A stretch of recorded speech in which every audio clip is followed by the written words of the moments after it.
शिव जी की महिमा जन जन तक पहुंचे, इसलिए सच्चिदानंद सीक्रेट साहब आप सभी को शिव महापुराण की कथा सुना रहा है। अगर आप भी एक शिव भक्त हैं, तो इस कथा को किसी दूसरे शिव भक्त को शेयर कर शिव जी और माँ की कृपा के पात्र बने। हर हर महादेव। ब्रह्मा को मोह होना। ब्रह्मा जी ने नारद को बताया, इसके बाद मेरी आज्ञा से ब्राह्मणों ने अग्नि स्थापना कराया। ऋग्वेद, यजुर्वेद, सामवेद आदि वेदों से हवन कराया। पार्वती जी के भाई मैनाक ने पार्वती को खीले दी।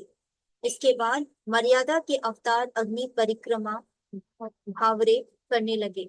ब्रह्मा जी बोले, हे नारद, मैं पार्वती के चरणों को देखकर मेरे अंदर अंदर की भी काम वासना जागृत हो गई और मेरा वीर्यपात हो गया।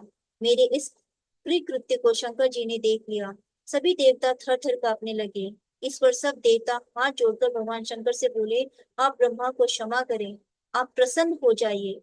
मुनिजन आपके चरणों का आश्रय ग्रहण करते हैं।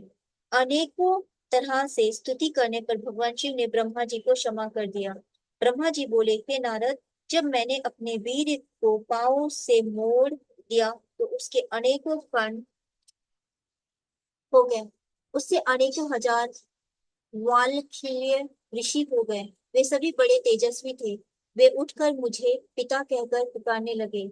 तब तुमने उसे कुपित होकर कहा, हे ऋषि, तुम्हारा यहाँ कोई कार्य नहीं है। तुम गंध मादन पर्वत पर जाकर सूर्य के शिष्य बनकर तपस्या करो। तब वे भगवान शिव को प्रणाम करके गंध मादन पर्वत पर चले गए। उस समय रति कामदेव की भस्म एक पोटली में लेकर भगवान शिव जी की शरण में आकर कहने लगी, हे प्रभु, आपके इस विवाह से समस्त चराचर जगत तथा सभी स्त्रियां प्रसन्न हो रही हैं। फिर मैं ही एक पति के बिना क्यों दुखी हूँ। रति ने रुदन प्रारंभ कर दिया। उसके रुदन से द्रवित होकर सरस्वती, लक्ष्मी आदि स्त्रियां शिव जी से प्रार्थना करने लगी कि कामदेव को जीवित कर दे। इससे आप भी रति विहार का सुख प्राप्त कर सकोगे। उनकी प्रार्थना सुनकर भगवान शंकर की दृष्टि उस पोटली पर पड़ी जिसमें कामदेव की भस्म थी। भगवान शिव की कृपा दृष्टि पड़ते ही कामदेव जीवित हो गया। कामदेव ने उठकर भगवान शिव जी के चरणों में प्रणाम किया। शिव जी ने कामदेव से वरदान मांगने को कहा।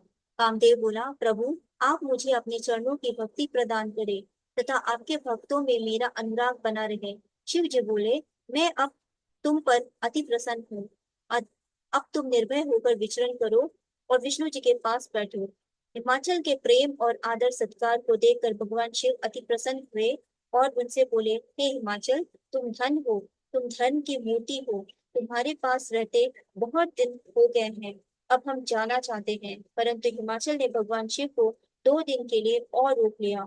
2 दिन के पश्चात सप्त ऋषियों के द्वारा देवताओं ने हिमाचल से कहलवाया कि भगवान शंकर ने आज आने का निश्चय कर लिया है तथा देवता भी अपने अपने निवास स्थान को जाना चाहते हैं।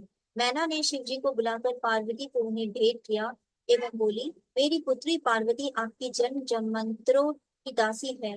ये आपकी सेवा करती रहेगी, इसका ध्यान रखना। इसे आपकी निंदा में बहुत व्याकुलता होती है। इसे संसार का आपके अतिरिक्त और कोई भी ज्ञान नहीं है। इतना कहकर मैना की आंखें आंसुओं से भर गई। इस पर भगवान शंकर ने मैना को बार बार समझाया। हर हर महादेव।